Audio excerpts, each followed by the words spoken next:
Landy's lead acid car battery died. Oh.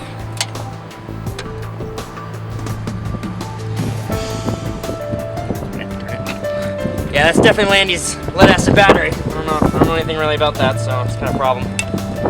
I think I have a solution, Montana. Who are you, random stranger? Whoa! We're in the basement of my house somehow. That's really strange. That is really weird. I think I have a solution to your lead acid battery problem. So what is a lead acid battery? It's a galvanic battery made with 2 lead electrodes and an electrolyte of 30 to 50% sulfuric acid along with water. It has a pH of 0.8, and typically you find it with 2 6-volt batteries, each with 3 single cells, or a 12-volt battery with 6 cells. Hey, gee, thanks, Davin. So much information. It is the most used battery in motor vehicles. Well, in our hypo-environmentally aware society, the lead acid battery has a poor impact on the environment. It was the first ever rechargeable battery. The lead acid battery is partly responsible for how our society is so car-driven. The automotive industry is a huge player in the world's market, and its disappearance would be catastrophic. Lead acid batteries are the power behind everyday life. They keep those systems we depend on, like cars, boats, and public transportation, running as we move through the day. However, perhaps even more important is the function these batteries play in those times when normal life is halted, such as during a blackout. In these situations, when all other power is cut, lead acid batteries ensure a safety, providing necessary backup power for everything from computers to hospital emergency lighting. In a power outage, lead industrial batteries are what back up wireless and wired telephones and computer systems so that phones stay on and no computer data is lost. They power the majority of mobile vehicles, both on land and sea. Lead acid batteries start and power vehicles, back up uninterruptible operations like hospitals, railroad signals, weapon systems, and air traffic controls, and help electric utilities shift loads among grids. On the water, they start engines, back up critical systems in submarines, and power navigational signals and devices in boats. Life without lead acid batteries would mean everything but muscle power transportation would stop. There would be frequent power outages as electric utility companies couldn't handle rapid fluctuations in the demand for electricity. Many major telephone companies use lead acid batteries as backup power, keeping telephone systems working during storms, power outages, and earthquakes. Overall, our society is shaped by our excessive use of the lead acid battery, and its absence would be catastrophic. But what about the environmental impacts?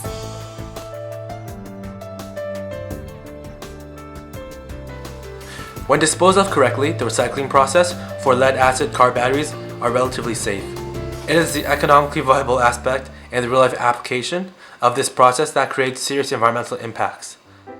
To stimulate developing economies in third world countries, low and middle income countries buy used lead acid batteries and recycle them for use in first world countries.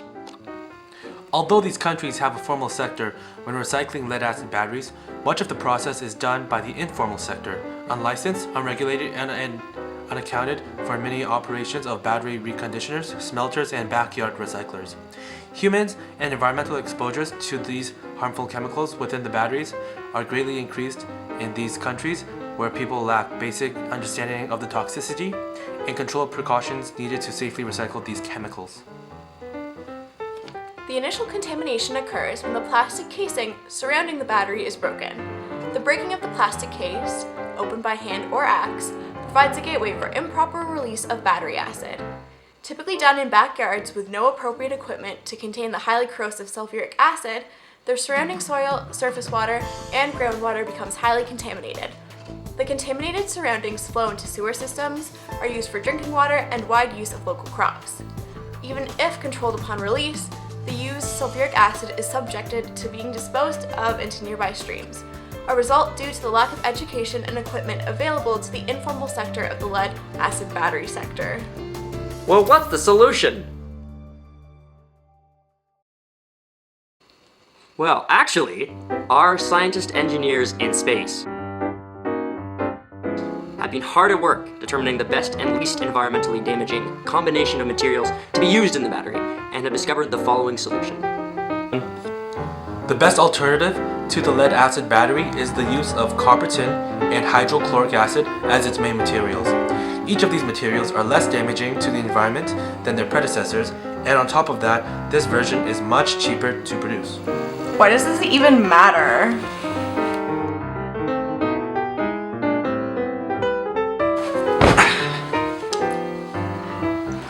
In the last decade, our society has been taking a more environmental approach to technology and our lives. This cultural shift can be seen all around us, and this altering of such a cornerstone of modern innovation in society reflects that.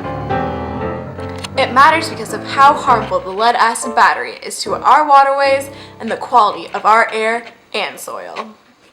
Call now to purchase the revamped copper tin hydrochloric acid battery for 5 brutally difficult payments of $19.99. Not in nickels, unless you're Jessica Eden. Yep. But wait, there's more. Call within the next 30 minutes to receive a free puppy in a gift basket. Call today.